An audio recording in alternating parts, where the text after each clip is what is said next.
Coucou les amis, c'est Sandra, j'espère que vous allez bien aujourd'hui, que vous êtes en pleine forme. Et bien aujourd'hui je vous propose une petite chronique d'un livre de développement personnel. Yes! Donc ça s'appelle « Comment dire oui à changer ma vie ?» Une année pour s'ouvrir aux autres et à soi-même, et ça a été écrit par Shonda Rhimes. Qui est Shonda Rhimes? Vous avez vu le petit accent terrible. Alors c'est une scénariste et productrice américaine, donc elle est à l'origine de Grey's Anatomy, de Scandale en particulier, donc ce sont des gros succès de la télévision. Elle est souvent présentée comme la femme la plus puissante de la télévision américaine et elle a été désignée personnalité de l'année au MIPCOM à Cannes en 2016. Alors, le MIPCOM, je ne sais pas ce que c'est, mais ça a l'air d'être quelque chose de prestigieux. Donc, pourquoi j'ai lu ce bouquin? Parce que j'aime lire des livres de développement personnel et j'aime aussi, je suis contente en fait quand je tombe sur des livres de développement personnel écrits par des femmes, parce que parfois j'ai l'impression que ce domaine est un peu réservé aux hommes, parce que voilà, qui dit développement personnel ça rime quand même avec ambition, ça rime avec vouloir ambition, vouloir gagner de l'argent, se montrer, trouver sa place. Voilà, il y a aussi ces aspects-là dans le développement personnel. Il y a aussi le bien-être, être mieux dans sa peau, trouver son équilibre. Mais j'ai l'impression que ça véhicule quand même pas mal de valeurs qui sont plutôt a priori masculines. Et c'est peut-être pour ça que justement, on trouve les grands gourous du développement personnel sont souvent des hommes, sont plutôt des hommes que des femmes. Bon, ceci dit, j'ai beaucoup apprécié la lecture de ce livre. J'ai trouvé vraiment sympathique, agréable à lire. Voilà, Shonda Rhimes, elle est scénariste, hein, donc elle a l'habitude d'écrire des œuvres qui vont capter l'attention, qui vont tenir en haleine en quelque sorte. Donc là, elle raconte son parcours de vie. Et c'est vrai que elle a un style, une plume, beaucoup d'humour. Donc moi, j'ai beaucoup apprécié ce livre. Ce que je dois préciser, c'est que Shonda Rhimes, elle est d'origine c'est une afro-américaine. Donc du coup, son succès a encore plus d'importance et d'impact quelque part. Même si elle est née en 1970, donc elle a pas connu cette période de ségrégation vraiment dure qu'il y a eu aux États-Unis, mais n'empêche que elle est le fruit de ça et que sa réussite, elle ne peut pas ne pas la relier aussi à tout ce qu'il y a, à tous ces combats qui ont été menés, ces combats anti-ségrégation qui ont été menés aux États-Unis. Alors pourquoi ce titre, comment dire oui a changé ma vie?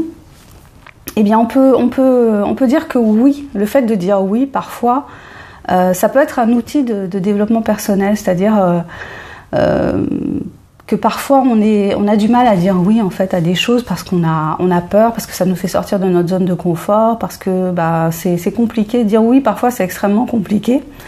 Et c'est ce qu'elle explique là-dedans. Son histoire commence une veille de fête, une veille de Thanksgiving. Donc ça commence une veille de fête. Elle est avec sa sœur.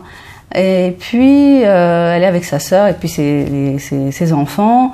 Et puis à un moment, donc elle dit à sa sœur qu'elle a une proposition proposition de participer à un événement et que elle discute de ça. Et puis à un moment donné, sa sœur lui dit mais de toute façon tu dis toujours non à tout. Et donc elle a une espèce de blanc dans la tête.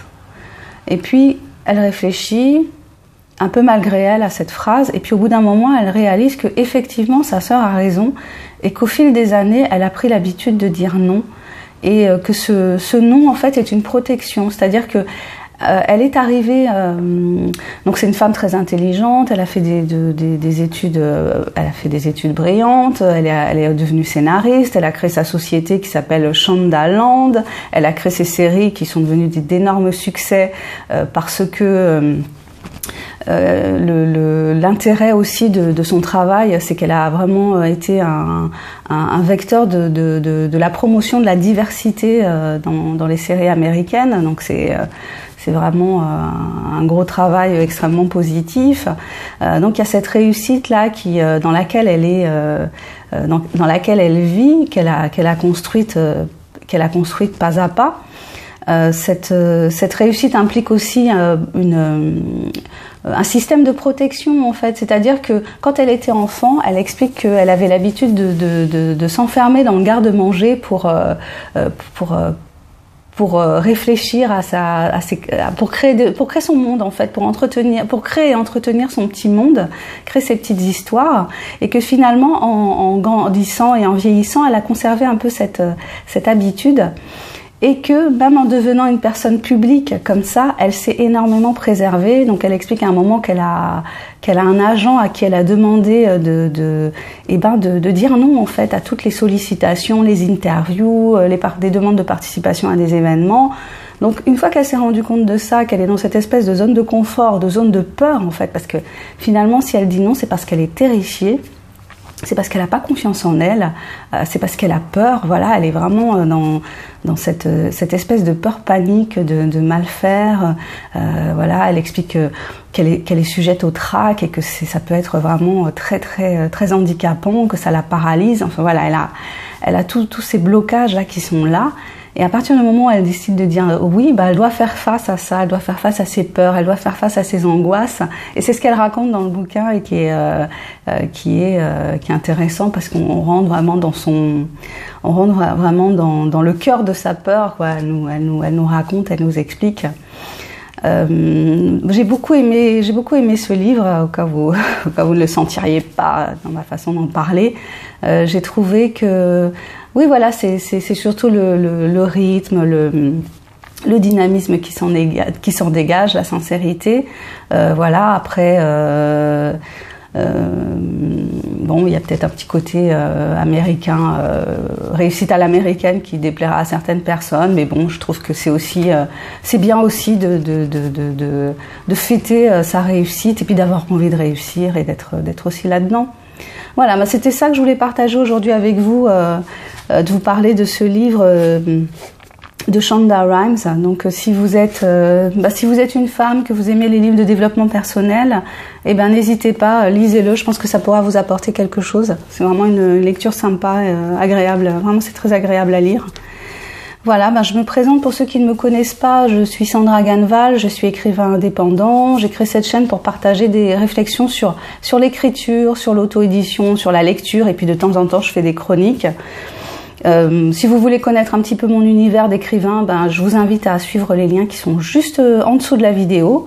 Je vous souhaite une excellente journée, prenez bien soin de vous, et puis je vous dis à bientôt pour la prochaine. Bye bye.